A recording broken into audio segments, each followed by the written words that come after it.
As many believers will tell you, the book of Revelation tells of the coming Antichrist and Armageddon. The final battle between Satan and God himself. The abomination of desolation, the war on the saints and the great tribulation are all well known to many believers. But one person that sometimes is overlooked, and doesn't hold as much of an importance to some, is the false prophet. This false prophet will be given power from Satan himself to be able to perform miracles. Satan does not have the power to bring the image to life, but he will give the prophet the ability to make the image speak. He will deceive many people, even the elect, into believing it is alive. Some will say it will speak through some sort of special effect. Others say a computer chip will empower it. Many will say it is the work of God himself. Well, Yuval Noah Harari, the man you are about to see, fits every single description that is foretold of the false prophet in biblical scriptures. Yuval Noah Harari is a key advisor and right-hand man for Klaus Schwab, the leader of the World Economic Forum. Notable members of the World Economic Forum are US President Joe Biden, Canadian Prime Minister Justin Trudeau, and every leader of the G7.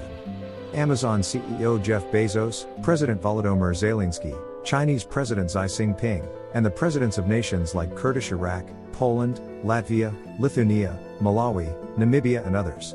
Prime ministers, corporate CEOs, and the heads of banking conglomerates all over the world, and nearly every industry hold membership with the World Economic Forum. Harari has been celebrated by Barack Obama, Mark Zuckerberg and Bill Gates, giving him the moniker, the Prophet. Harari has infamously stated in interviews that the vast majority of the world's 7.5 billion people are simply no longer needed and has also labeled people as useless. He uses every opportunity to discredit or minimize God and his creation. Whether you are a believer, or not, or whether you have ever read the book of Revelation, the things you are about to hear are exactly what the global elites and the members of the World Economic Forum have in store for every single person on this planet.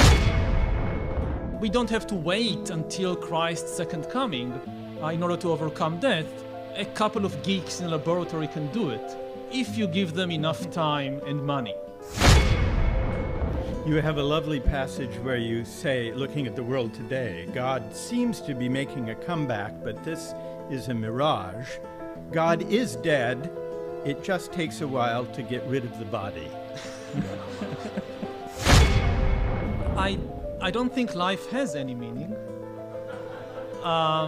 So in that sense, it's not a strong counter-argument. I know that many religions and philosophies have based the meaning of life on death and what happens after death, but I think these are all fictional stories that people have invented through history. They are not the truth. Because throughout history, death was kind of the great equalizer. I mean, the poor people always told themselves, say in the Middle Ages, yes, now these rich people, they have all the good things in life, but they will die in the end, at least that.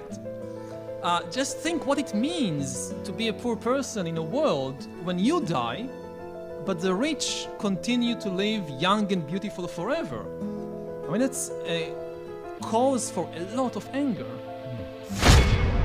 If you think about the Bible, for example, so in the first book of Genesis, what God does is to create animals and plants and humans, and we now want to gain this ability to ourselves to manufacture animals and plants and humans. And we even go beyond God.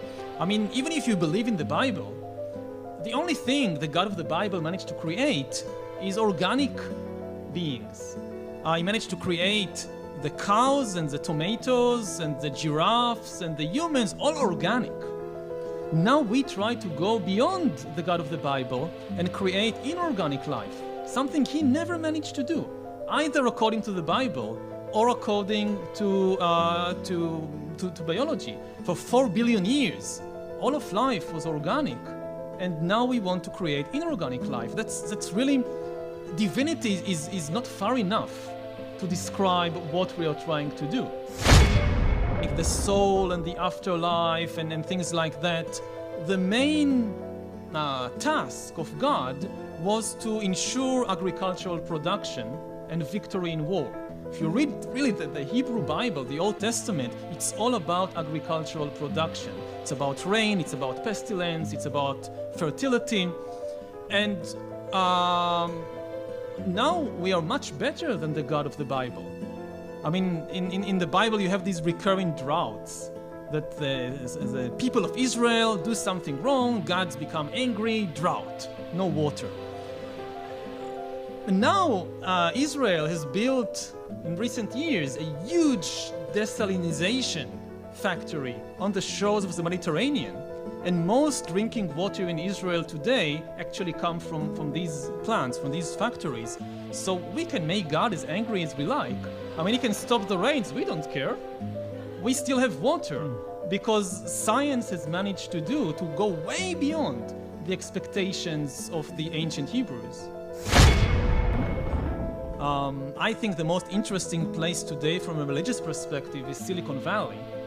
My bet is this is where the new religions of the 21st century are being created, will be created, and these will be kind of techno-religions, religions based on technology, religions that make all the old promises of Christianity and Judaism and Hinduism and so forth. They will also promise happiness and prosperity and justice and even eternal life, but here on earth with the help of technology and not after we die with the help of superhuman beings.